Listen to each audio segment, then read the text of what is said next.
कि जो अवगुण धारण करने वाली बुद्धि है उसका नाश कर कर हमें दिव्य सतो प्रधान बुद्धि बनानी है ना। अब अवगुण धारण करने वाली बुद्धि का नाश क्यों करना है, सबसे पहले ये समझेंगे। अभी हमारी बुद्धि कैसी हो गई है, अवगुण धारण करने वाली हो गई है ना। हाँ, सभी की, किसी की भी, चाहे कोई परिस्थिति हो, चाहे कोई आत्मा का पाठ चल रहा हो, हमें उसमें सबसे पहले क्या दिखाई देता है, अवगुण। इसके लिए एक बहुत अच्छी दुनिया में कहानी दिखाते हैं कि एक बार एक स्कूल टीचर जो है वो बच्चों के सामने एक बड़ा सा वाइट बोर्ड में एक काला दाग बना देते, काला डॉट, और बच्चों को कहते हैं ये जो आपके सामने है ना, ये जो बोर्ड है इसका वर्णन करो। तो हर बच्चा क्या करता है, उस काले डॉट का वर्णन करता है, जबकि वो डॉट बहुत छोटा है और पूरा जो बोर्ड है वो बहुत बड़ा है और सफ़ेद है। तो फिर उसमें कहानी में सार यही आता है कि इतना बड़ा वाइट बोर्ड देखते हुए भी बच्चों की बुद्धि कहाँ अटकती है, काले बिंदु पर, काले डॉट पर। तो ऐसे ही बाबा हमें कहते हैं कि आज जैसे जैसे आत्मा पुनर्जन्म लेती, बुद्धि तमो प्रधान बन जाती, तो ये बुद्धि सिर्फ अवगुण देखती है। परिस्थिति में, आत्माओं में कोई भी बात जो बुरी होने वाली है वो सबसे पहले बुद्धि ग्रहण करती है, या आत्माओं में जो अवगुण है, कमी कमजोरी है, वो बुद्धि पहले ग्रहण करती है। अब बाबा हमें कहते इस बुद्धि का नाश करना है। क्यों करना है, क्योंकि कई बार ऐसा भी होता है, जैसे कोर्स आदि होते हैं तो हम देखते हैं कि बहुतों को ये प्रश्न आते हैं कि कोई बुरा है, किसी ने बहुत बुरे कर्म किए, तो हम उसके अवगुण क्यों ना देखें, है ना। क्योंकि बाबा कहते हैं कि उसको भी एक आत्मा की तरह देखो, उसको भी एक दिव्य पवित्र आत्मा की तरह देखो।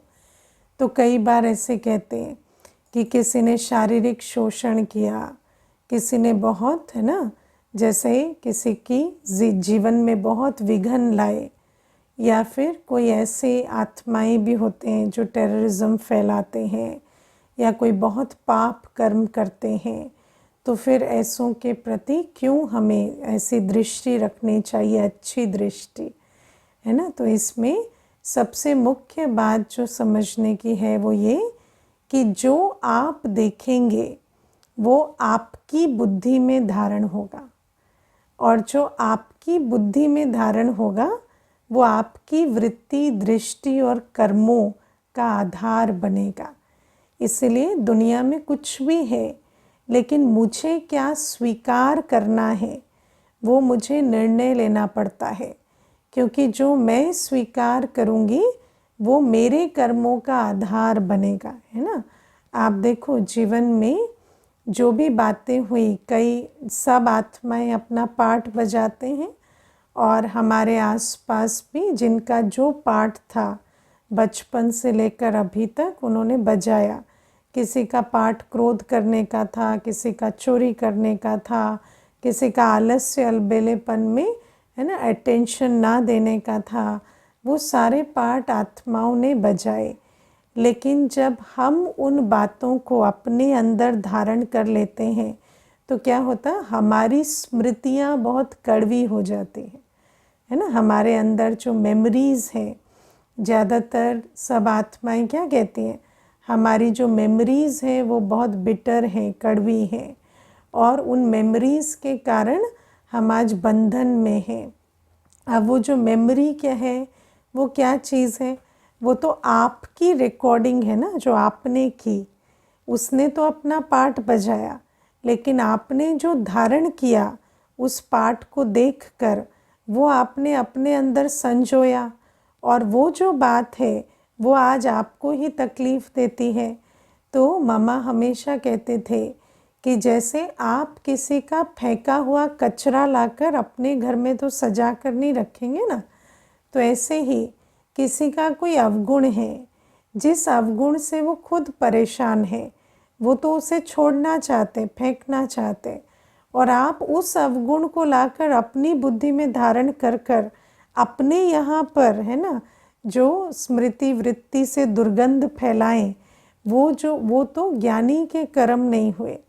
तो बाबा हमें कहते हैं सबसे पहले तो अवगुण धारण करने वाली बुद्धि जो है वो अपने को कितना नुकसान पहुंचाती है, क्योंकि कई बार मनुष्य आत्मा को यही नहीं समझ में आता कि अवगुण धारण क्यों ना करे। कई तो ऐसी बातें कहते रहते हैं कि उन्होंने इतना बुरा किया और हम क्यों उन्हें माफ़ करें, या हम क्यों उनके प्रति अच्छी दृष्टि रखें, ये एक बात होती है। दूसरी, जो अवगुण धारण करने की बुद्धि, जो जिस अवगुण धारण की करने की जो बुद्धि है, उसको बल और एक बात से भी भरता है कई बार। वो बात क्या है? कई बार हम दूसरों के अवगुणों को देखकर या उनको बुद्धि में रख कर ये भ्रम अपने अंदर जैसे पैदा करते हैं कि वो अवगुणवान है तो मैं गुणवान हूँ, है ना, या अपने को, अपनी ईगो को फीड करना, या अपने को ऊंचा सिद्ध करना या अच्छा सिद्ध करना अपनी नज़रों में, उसकी भी एक बहुत सरल विधि है ना। हम क्या करते कि दूसरे के अवगुणों को अपनी बुद्धि में चलाते रहते और अपनी ईगो को इस तरह से फीड करते रहते कि अवगुण उनमें है और हम में गुण है, लेकिन दूसरे के अवगुण आपके गुण नहीं बन जाते, है ना। आपके गुण हैं, दूसरे के अवगुण उसके अवगुण है, लेकिन हम क्या करते हैं, उसके अवगुणों को गिन कर अपने आप को ऊंचा कर लेते हैं कि कम से कम हम ऐसे तो नहीं हैं, है ना। लेकिन बाबा हमें कहते हैं इस बात को भी हमें छोड़ना पड़ेगा। आप में से कौन कौन ये करते हैं? हाँ, सारे दिन जो आसपास हैं उनके अंदर जो कमी कमज़ोरियाँ हैं उसको अपने अंदर गिनते रहते, चलाते रहते, और खुद बैठे बिस्तर पर, कुछ किया नहीं है सारे दिन, कोई श्रेष्ठ कर्म भी नहीं किया है, कोई ऐसे अपने अंदर भी, है ना वाणी से कोई फूल झल रहे हैं, ना कोई कर्मों से कोई कमाई हो रही है, लेकिन अपने अंदर अंदर ऐसा उसके अवगुण गिन गिन कर अपने को बहुत, क्या कहें, है ना, मैजिकली ऊंचा करते जाते हैं। ऐसा लगता है जैसे उसमें इतने अवगुण हैं तो उसी से हम गुणवान बन गए। ऐसा करते हैं कि नहीं करते? करते हैं ना, दूसरे को नीचा दिखाना, है ना, या अंदर ही अंदर उसके अवगुण गिनते हुए अपने को ऊंचा करना। तो बाबा कहते हैं लेकिन ये जो चीज़ें हमने रावण राज्य में, ये जो संस्कार बनाए हैं, दूसरों के अवगुणों को गिनकर अपने को ऊंचा करना, या दूसरों के अवगुणों को अंदर रिवाइज करते रहना, या सोचना कि किसी के अवगुण को भूलना ये गलत है, उसको माफ़ करना गलत है, उसको सज़ा देना मेरा काम है, इन बातों में पड़ना, इन धारणाओं की वजह से ये संस्कार बन जाते हैं। और जब संस्कार बन जाते हैं तो फिर जब हम चाहते भी हैं कि अवगुण ना देखें, जब हम श्रीमत सुनते हैं बाबा की कि अवगुणों को नहीं देखो, गुणों को देखो, तो श्रीमत को सुनते हुए भी, प्रयास करते हुए भी बहुत इजी नहीं होता, क्योंकि हमारी बुद्धि जो है वो अवगुण देखने वाली बन गई है। तो फिर उस बुद्धि को परिवर्तन ना करें तब तक ये अवगुण देखने की आदत नहीं जाएगी। अब उस बुद्धि को कैसे बदलें? तो बाबा कहते हैं उस अवगुण देखने वाली बुद्धि को अब दिव्य और सतो प्रधान बनाना है। उसकी प्रक्रिया क्या है? सबसे पहले हम उसको देखना शुरू करें जो गुणों का, शक्तियों का सागर है। तो सबसे पहले बाबा हमें कहते हैं कि अवगुण देखने वाली बुद्धि को बदलना है ना, तो फिर हमें बुद्धि को सारी पुरानी दुनिया या अवगुण वाली दुनिया से हटाकर सिर्फ एक उसको देखना है जिसमें कोई अवगुण है ही नहीं, जो है ही गुणों का सागर, जो है ही सर्वशक्तिवान। क्योंकि कई बार क्या होता कि जब अवगुण देखने वाली बुद्धि है और फिर कोशिश वहाँ से शुरू करें कि मनुष्य के अवगुण ना दिखें, तो बुद्धि जो है वो हमारे को मजबूर कर देती है कि नहीं, इसमें तो ये बुराई है तो कैसे ना दिखे। तो इसीलिए शुरू में जैसे कोई भी चीज़ प्रैक्टिस करने की विधि अलग होती है, अप्लाई करने की विधि अलग होती है। तो जब हमें अवगुण देखने वाली बुद्धि को परिवर्तन करना है तो हमें शुरू कहाँ से करना होगा? गुणों के सागर शिव बाबा को सारे दिन बुद्धि से देखना। बुद्धि से इस पुरानी दुनिया जहाँ आत्माओं में अवगुण है, परिस्थितियों में प्रॉब्लम्स हैं, विघ्न हैं, उसको देखना ही नहीं है। अब हमें सिर्फ एक बाबा की महिमा बुद्धि में चलानी है।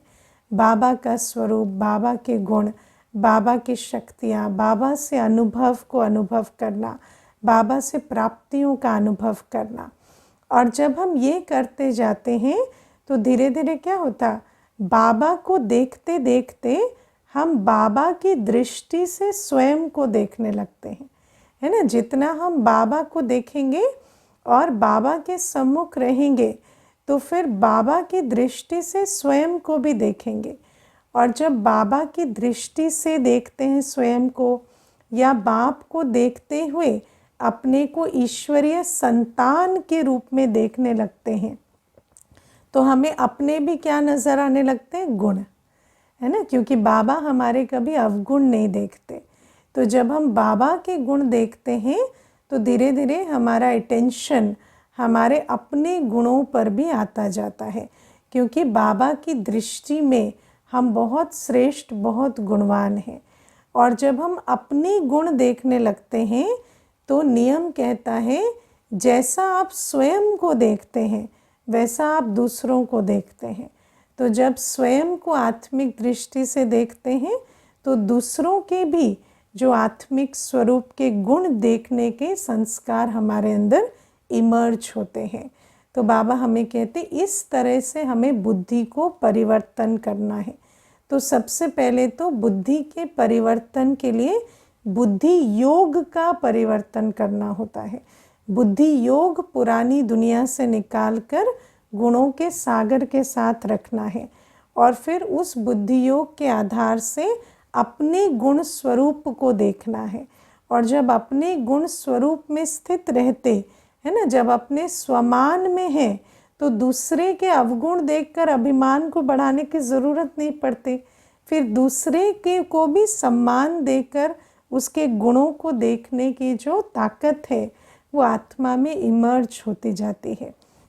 तो इसीलिए बाबा कहते सबसे पहले तो समझ रखनी है कि मुझे इस अवगुण धारण करने वाली बुद्धि का नाश करना है। और अगर करना है तो फिर उसके लिए मेहनत चाहिए। कोई भी चीज़ के परिवर्तन के लिए मेहनत चाहिए। और वो मेहनत क्या है कि हम बाबा को देखें और बाबा के गुणों का सिमरन करते करते अपने गुणों स्वरूप में स्थित हो, और फिर जैसे हम स्वयं हैं वैसे हम दूसरों को देखेंगे। तो इस प्रकार हर एक में गुण देखने की आदत पड़ेगी। कौन कौन है जो हर एक में गुण देखना सीख गए हैं?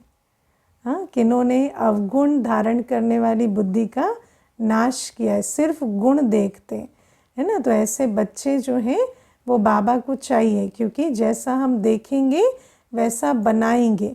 किसी के अवगुण देखने से उसका कल्याण नहीं होगा, लेकिन अगर हम हर एक में गुण देखेंगे तो वो गुणवान बनते जाएंगे, है ना। आज बाबा ने कहा ना, जैसे स्वयं की चमकती मणि दिखाई दे तो दूसरे भी अपनी आत्मिक स्थिति में स्थित हो जाते उससे। तो ये प्रक्रिया है। फिर बाबा आज हमें कहते कि हम बच्चे जो हैं, हमें ये स्लोगन तैयार करना है कि नारी स्वर्ग का द्वार है ना। दुनिया में सभी कहते हैं नारी नर्क का द्वार है। या अगर तुम्हें आत्म उन्नति करनी है तो सबसे पहले नारी को छोड़ो, है ना। संन्यास धर्म का ये नारा है कि अगर नारी साथ है तो फिर आत्म उन्नति नहीं हो सकती। नारी नर्क का द्वार है। इसलिए सन्यासी सबसे पहले नारी को छोड़कर, स्त्री को छोड़कर, घर बार छोड़कर चले जाते हैं। फिर दूसरी बात है जो बहुत भक्ति मार्ग में प्रचलित है कि गृहस्थ व्यवहार में रहते हम उन्नति नहीं कर सकते, है ना। तो प्रवृत्ति मार्ग को हमें छोड़कर निवृत्ति में जाना पड़े, तब जाकर हम भगवान से मिलन मनाएंगे या प्रभु प्राप्ति करेंगे। इसीलिए घर बार छोड़कर जाते हैं। लेकिन बाबा कहते हैं, अब श्रीमत ये कहती है, शिव बाबा ये कहते हैं कि माता स्वर्ग का द्वार है। और दूसरी बात, हम प्रवृत्ति में रहते, है ना, पवित्र प्रवृत्ति के लायक बनते हैं। गृहस्थ व्यवहार में रहते विकारों का संन्यास कर कर, बेहद का संन्यास कर कर हम स्वर्गिक प्रवृत्ति में या पवित्र प्रवृत्ति का निर्माण भी करते हैं, उसके लायक भी बनते हैं। लेकिन आप देखो, जैसे ये जो बातें बाबा हमें कहते हैं समझाने के लिए, अब मान लो आपने उसको कह भी दिया कि हम तो गृहस्थ व्यवहार में रहकर देवता बनते हैं। शिव बाबा कहते हैं देवता बनने के लिए तुम्हें घर बार छोड़ने की ज़रूरत नहीं है। या आपने किसी को ये कह दिया कि नारी जो है वो तो स्वर्ग का द्वार है और शिव बाबा तो माताओं के द्वारा कल्याण करते हैं। लेकिन आप इसको सिद्ध कैसे करेंगे, है ना। क्योंकि दुनिया में कहते हैं ना, it is your word against mine, है ना। हम कुछ कह रहे हैं, आप कुछ कह रहे हैं, है ना। लेकिन आप सत्य कह रहे हैं, ये कैसे सिद्ध करेंगे। तो ये बड़ी मंजिल है। क्योंकि क्या है, कहने को तो कोई कुछ भी कह सकता है। हम ये कह सकते हैं शिव बाबा आए हैं, हम ये कह सकते हैं संगम युग में शिव बाबा ज्ञान सुना रहे हैं, या गीता ज्ञान संगम युग में दिया जाता है। हम ये कह सकते हैं कि शिव बाबा आकर नारियों के द्वारा, है ना, माताओं के द्वारा स्वर्ग की स्थापना कर रहे हैं। हम ये भी कह सकते हैं कि प्रवृत्ति मार्ग में रहते आप देवता बन सकते हैं। लेकिन आप सिद्ध कैसे करेंगे। तो बाबा हमें कहते हैं सबसे बड़ी जो सिद्ध करने की विधि है वो अपनी सीरत है ना, अपनी चलन, अपनी सूरत, इससे हम सिद्ध करते हैं। तो बाबा कहते हैं जब बच्चों की अवस्था सदा हर्षित मुख, निरंतर हर्षित मुख, सदा अचल अडोल, एक रस, है ना, और मस्त अवस्था बने, है ना, स्थिर रहे बच्चे, अचल अडोल रहे। कैसी भी बड़ी से बड़ी बात हो जाए, लेकिन बच्चे जो हैं अचल अडोल रहें, जब निरंतर हर्षित मुख रहे, या बाबा कहते बच्चे जब मस्त अवस्था में रहें, अपनी ही मस्ती में रहें। जैसे दुनिया में तो हर व्यक्ति क्या है कि थोड़ी सी भी खुशी के लिए आज उसको कितने भौतिक साधनों का सहारा लेना पड़ता है। लेकिन बच्चे अगर अपनी मस्ती में, रूहानी मस्ती में मस्त रहें, रूहानी मस्ती में मस्त रहें माना आपको कोई फ़ोन, कोई टीवी, कोई एंटरटेनमेंट, किसी चीज़ की ज़रूरत नहीं है। आपको कोई सोशलाइजिंग की ज़रूरत नहीं है, कोई अच्छा खाने पीने की ज़रूरत नहीं है। आप सदा रूहानी मस्ती में, बाबा की याद में जो आपकी खुशी का पारा है वो चढ़ा रहे। जब ये दृश्य आत्माएं देखेंगी ना, जब ये निशानियां देखती हैं, तो उनको ऐसे जैसे रियलाइज़ होता है कि सचमुच इनके पास कुछ ऐसा है जो दुनिया में किसी के पास नहीं है। तो फिर आप जो बात कहते हो उस पर भी उसका अटेंशन जाता है ना। क्योंकि देखो कई बार ऐसा होता है, जैसे सेंटर पर कोई आते हैं, है ना, और जब वो आते हैं, या मानो हम भी ऑफिस करते थे या बाहर जाते थे या संगठन में रहते थे लौकिक वालों के साथ, दुनिया वालों के साथ, तो जब हम उनके साथ उठते बैठते हैं तो वो क्या देखते हैं, वो ये देखते हैं कि परिस्थितियाँ इनको भी आती हैं, परिस्थितियाँ हमारे पास भी आती हैं, लेकिन हम तो हलचल में आते हैं, ये अचल अडोल रहते हैं, इनकी खुशी गायब नहीं होती। बातें आती हैं पर इनकी खुशी गायब नहीं होती। या ये सदा मस्ती में रहते, इनको मस्ती के लिए, इनको पार्टी करने की या घूमने फिरने की या खाने पीने की या इनको कोई ऐसे टीवी या फ़ोन की ज़रूरत नहीं पड़ती। ये अपनी ही रूहानी मस्ती में रहते, ये सारे दिन सेवा के मेवे में भी खुश रहते, है ना। दुनिया में तो समझते हैं सेवा करनी पड़ती है, लेकिन हमारे लिए तो सेवा भी जैसे खुशी का कारण है। तो बाबा कहते हैं कि जब आत्माएं ये बात देखेंगी ना, जब प्रैक्टिकल हमारे चेहरे में, चलन में ये बातें दिखाई देती हैं, तब सामने वाले को लगता है कि हाँ, सचमुच गृहस्थ व्यवहार में रहते अगर ये ऐसी स्थिति बना सकते हैं और ये कहते हैं कि शिव बाबा माताओं के द्वारा स्वर्ग की रचना कर रहे हैं या गीता का भगवान अभी आया है, तो उस बात को सुनकर वो उस बात पर निश्चय करते हैं। मैं आपको प्रैक्टिकल एक बात बताती हूँ। एक बार एक भाई आता था, तो कोर्स करता था। तो जैसे क्या होता है ना, किसी को भी जब शिव बाबा का परिचय देते हैं या बताते हैं कि संगम युग में शिव बाबा ब्रह्मा तन में अवतरित हुए हैं, तो थोड़ा बहुत कोई ना कोई प्रश्न तो उनके मन में आता है और पूछते भी हैं। लेकिन ये जो भाई था, ये एकदम चुपचाप सारा कोर्स सुनता चला जाता और कोई भी प्रश्न नहीं, कभी उसके चेहरे में भी कभी कोई क्वेश्चन मार्क या संशय नहीं नज़र आता। तो मैंने उसको ना एक दिन आगे से पूछ लिया, जैसे 7-8 दिन हो गए और सारी बातों को हाँ जी करता। तो मैंने उसको पूछा कि आपको सच में निश्चय होता है कि शिव बाबा ब्रह्मा तन में आए हैं और ये गीता एपिसोड चल रहा है और सतयुग की स्थापना हो रही है? तो मुझे कहता, मेरी इतनी अक्ल नहीं है कि मैं इन बातों पर निश्चय या संशय कर सकूं, है ना, क्योंकि मेरी तो कोई ऐसी, मैं तो कोई फ़िलोज़ोफ़र नहीं हूँ या मैंने कोई रिसर्च नहीं की है, लेकिन मैंने आप लोगों को देखा है और मुझे आप लोगों पर निश्चय है, इसीलिए आप जो कहते हो मुझे उस पर भी निश्चय है। तो वो इस प्रकार से कहता कि मुझे ज्ञान पर निश्चय मुझे नहीं पता, लेकिन मुझे आप पर निश्चय है, तो मुझे ज्ञान पर भी निश्चय है और धीरे धीरे जैसे कहा जा रहा है वैसे करेंगे तो शायद अपने अनुभव से जान भी जाएंगे। तो ये जो बात है ये प्रैक्टिकल ऐसे हुई। और बाबा हमें कहते हैं कि जब हम बच्चे अपनी अवस्था से प्रमाण देंगे ना, तभी बाप का परिचय जो है वो हर बच्चे तक पहुंचेगा। क्योंकि बाप का परिचय ऐसा नहीं है जो कोई ज़िद से या आर्ग्यूमेंट से या लॉजिक से या साइंस से सिद्ध किया जा सके, है ना। कभी भी आप किसी को समझाए कि श्री कृष्ण द्वापर युग में नहीं आए, श्री कृष्ण आए सतयुग में, या शिव बाबा आए संगम युग में और गीता ज्ञान संगम युग में शिव बाबा ने दिया और श्री कृष्ण की आत्मा ने भी ब्रह्मा बाबा के रूप में ज्ञान अभी लिया और राज्य भाग्य पाया, ये बातें आप कैसे सिद्ध करेंगे? इसका कोई वैसे प्रमाण नहीं है, है ना, क्योंकि आप जितने आर्ग्यूमेंट देंगे सामने वाला भी उतने आर्ग्यूमेंट दे देगा, या आप जितना लॉजिक लगाएंगे वो भी उतना लॉजिक लगा लेगा। लेकिन अगर आपकी अवस्था, आपकी धारणा का उस पर प्रभाव पड़ेगा तो वो बात उसको समझ में आएगी कि सचमुच शिव बाबा आया है, तभी तो ये जो हमारे भाई बहनें इतने जो ब्रह्मा कुमार कुमारियाँ हैं, जो इनके खुशी है या नशा है या मस्ती है, उसका और क्या आधार है ना। आप सोचो, जानकी दादी जी को 102, 103 की आयु में भी हमने देखा क्लास कराती थी ना।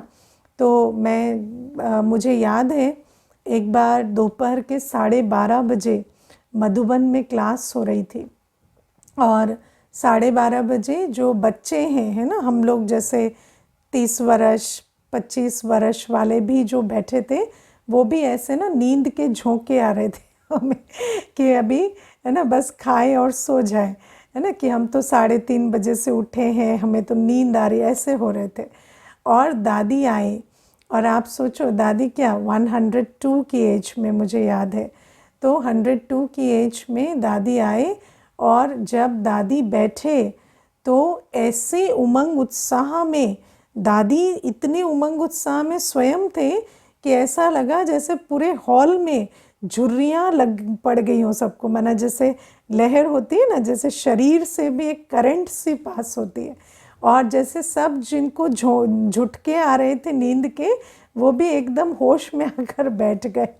तो मैं अपने मन में सोच रही थी उस दिन कि एक आत्मा की जो धारणा है, उसकी जो स्थिति है, उस आत्मा में जो रूहानी नशा, खुशी है, मस्ती है, वो कैसी है कि अनेकों को नींद से भी जगा देते और अनेकों को एकदम एक्टिव अलर्ट कर देते और खुशी का पारा चढ़ा देते।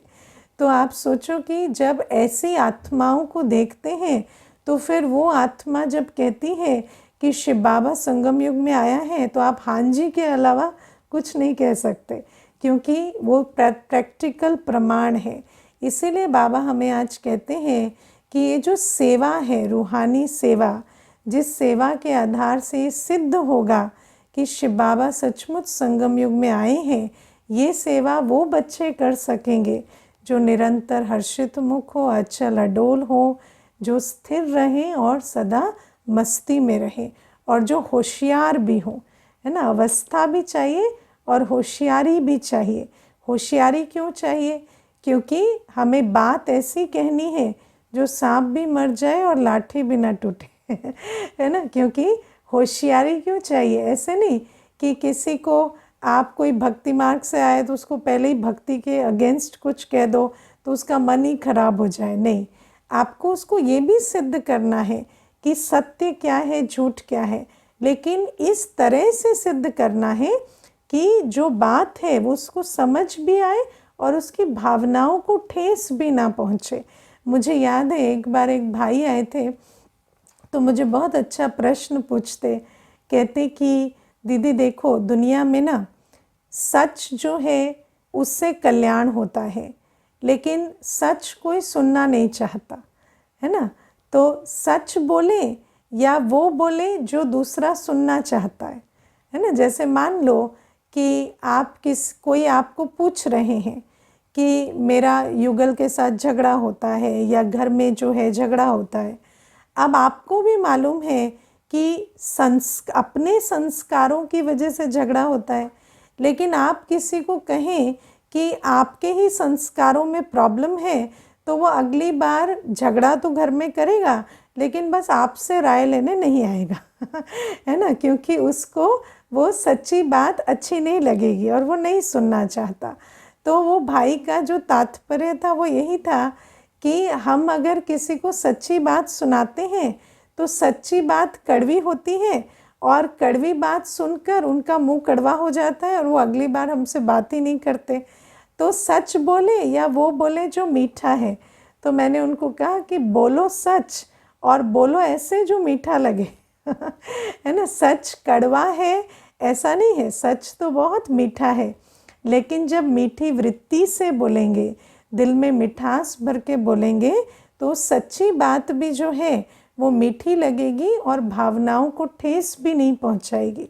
तो उसके लिए होशियारी चाहिए, क्योंकि कई बार ऐसा होता है कि सामने जो आत्मा बैठी है वो अपने पापों की गठरी जो है उसकी वो इतनी भारी हो चुकी है और निरंतर पाप भी कर रहे हैं, लेकिन वो अपने आप को रियलाइज़ नहीं कर रहे कि इस समय पर उनकी गलती है या उनके अंदर संस्कारों में प्रॉब्लम है।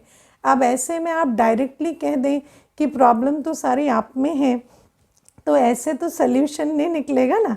तो बाबा इसीलिए कहते बच्चों में होशियारी भी होनी चाहिए। अब होशियारी के लिए क्या करना पड़ता है? बहुत मीठी वृत्ति से, मीठी भाषा से उनको समझाना पड़ता है कि हम आत्माएं अभी डिप्लीटेड हो गई हैं। उनको ऐसे नहीं कहना आप में प्रॉब्लम है, हम सब में प्रॉब्लम है ना। हम आत्माएं नीचे गिर गई हैं, आत्मा की यात्रा समझानी है। तो बाबा कहते इसीलिए आत्मा बच्चों को जो है अवस्था भी अच्छी होनी चाहिए और दूसरी बात बच्चों के अंदर होशियारी भी होनी चाहिए। और फिर बाबा आज एक प्रश्न आया है कि है ना, कोई पूछते राधे कृष्ण सतयुग में कहाँ आए हैं? वो तो द्वापर युग में आते हैं, है ना। तो जो बहन है उन्होंने नया कोर्स किया है, तो फिर ये प्रश्न जो है वो कईयों के मन में भी होगा, पुरानों के मन में भी होता है, क्लैरिटी नहीं होती, लेकिन कई बार पूछते नहीं हैं। तो बाबा हमें बताते हैं कि श्री कृष्ण के बारे में जो भी बातें बताई जाती हैं कि वो द्वापर युग में आए और उन्होंने गीता का ज्ञान दिया, तो बाबा कहते हैं वो जो द्वापर युग के लिए बातें बताई गई वो वास्तव में संगम युग की बातें हैं। और संगम युग में श्री कृष्ण नहीं आए, निराकार शिव बाबा आए। और निराकार शिव बाबा ने ब्रह्मा तन में प्रविष्ट होकर गीता का ज्ञान दिया, जिसको हमने लिखा कि द्वापर युग में घोड़े गाड़ी के रथ में श्री कृष्ण ने बैठकर ज्ञान दिया। अब रथ माना शरीर होता है ना। और क्योंकि जब कोई शरीर छोड़ता है तो क्या कहते हैं, अरथी, माना वो रथ, वो रथी जिसका रथ चला गया, है ना, तो अरथी। तो बाबा हमें कहते हैं इसीलिए ये जो रथ है ये शरीर है, और मैं ब्रह्मा बाबा के तन में, शरीर में, रथ में प्रवेश कर कर ब्रह्मा बाबा के साथ ये ज्ञान तुम्हें इस समय संगम युग में देता हूँ। जैसे गीता एपिसोड में भी दिखाते हैं कि अर्जुन और श्री कृष्ण इकट्ठे होते हैं जिस समय गीता का ज्ञान दिया जाता है। खाली श्री कृष्ण ज्ञान नहीं देते, अर्जुन के साथ देते हैं। ऐसे शिव बाबा हमें बताते हैं वो बात संगम युग की है, और अर्जुन ये ब्रह्मा बाबा है जिसका ये रथ है, ये शरीर, और मैं निराकार शिव परमात्मा और ये अर्जुन मिलकर जो संवाद कर रहे हैं वो गीता का ज्ञान है, जिस गीता के ज्ञान में राजयोग की विद्या समाई है। मैं तुम्हें सिखा रहा हूँ कि कैसे तुम अपने को आत्मा समझ मुझे याद कर विकर्म विनाश करो, और इस गीता के ज्ञान की जो प्राप्ति है वो ये है कि तुम राजाओं का राजा, देवता बन जाएंगे, है ना। तो बाबा हमें बताते हैं जैसे क्राइस्ट जब आए तो क्राइस्ट ने ऐसे नहीं कि बाइबल लिख के पढ़ के सुनाई। क्राइस्ट तो आए, उन्होंने ज्ञान सुनाया, है ना, उन्होंने मुख से उच्चारण किया। जब क्राइस्ट ने शरीर छोड़ दिया, उसके बाद जब क्रिश्चियन धर्म की कुछ वृद्धि हुई, उसके बाद बाइबल लिखा गया based on the teachings of Christ की शिक्षाओं पर आधारित वो बाइबल लिखा गया। ऐसे ही बाबा कहते हैं धर्म पिता भी आते तो बाद में धर्मशास्त्र लिखा जाता, और परम पिता संगम युग में आते और उसका धर्मशास्त्र गीता लिखा जाता द्वापर युग में। क्योंकि सतयुग त्रेता युग तक किसी को कुछ लिखने की आवश्यकता नहीं पड़ती। तो जब गीता ज्ञान की भी बात आती है तो यही कहते हैं ना कि व्यास देव जी के सामने गणेश जी प्रस्तुत हुए और वो कहते चले गए और ये लिखते चले गए। तो गीता ज्ञान कैसे सुनाया गया? साक्षात्कार से। तो बाबा कहते जो गीता एपिसोड इस समय होता है उसका साक्षात्कार उनको द्वापर युग में होता है, और व्यासदेव जी उस साक्षात्कार के आधार से गीता ज्ञान लिखते हैं। अब ये हुई संगम युग और द्वापर युग की बात। लेकिन बाबा कहते हैं संगम युग में जब हम गीता का ज्ञान शिव बाबा से सुनते हैं तो उससे बनते क्या है? सतयुग का प्रिंस, है ना, सतयुग के प्रिंस प्रिंसेस श्री कृष्ण राधे की सृष्टि में जाते हैं। और बाबा कहते हैं श्री कृष्ण द्वापर युग में नहीं सतयुग में आते हैं। लेकिन जब गीता का ज्ञान लिखा जाता है द्वापर युग में तो सारा कुछ संगम युग के कैरेक्टर, सतयुग के कैरेक्टर सबको मिला के वो गीता ज्ञान लिख देते हैं। अब ये कैसे सिद्ध करें कि सतयुग के प्रिंस श्री कृष्ण हैं? अब आप सोचो, श्री कृष्ण को हमेशा क्या कहते हैं? 16 कला संपूर्ण, और श्री राम को 14 कला संपूर्ण। अब सृष्टि तो पावन से पतित बनती है ना, तो जो 16 कला संपूर्ण है वो तो ज़रूर 14 कला संपूर्ण से पहले आएंगे। तो नेचुरल है कि त्रेता युग के बाद द्वापर युग में 14 कला वाले के बाद 16 कला वाला कैसे आएगा? तो बाबा कहते तब तो वो तत्व ही नहीं होंगे जो श्री कृष्ण का 16 कला वाला स्वरूप उससे बने। तो सतयुग के प्रिंस श्री कृष्ण हैं। लेकिन जब भक्ति मार्ग में साक्षात्कार होता है तो श्री कृष्ण के चित्र को लेकर गीता ज्ञान दाता के रूप में उनको प्रस्तुत कर दिया जाता है। क्योंकि साक्षात्कार तो कुछ का भी हो सकता है ना। जब आप सपने देखते हैं तो क्या होता है? हाँ, सपने देखते हैं तो सारा खिचड़ी हो जाता है। जितना भी कुछ सबकॉन्शियस में है वो सारा खिचड़ी होकर एक कहानी बनती है। ऐसे ही ये जो आत्मा, जो वेद व्यास जी की आत्मा है, जो द्वापर युग में गीता का ज्ञान लिखती है, उनके सबकॉन्शियस में क्या क्या है, संगम युग भी है, सतयुग भी है, त्रेता युग भी है। तो सारा खिचड़ी कर कर वो गीता का ज्ञान फिर लिखा जाता है। फिर बाबा आकर कहते वो जो सारा सूत मूंझा हुआ है उसको मैं अभी आकर सुलझाता हूँ। अच्छा, ओम शांति।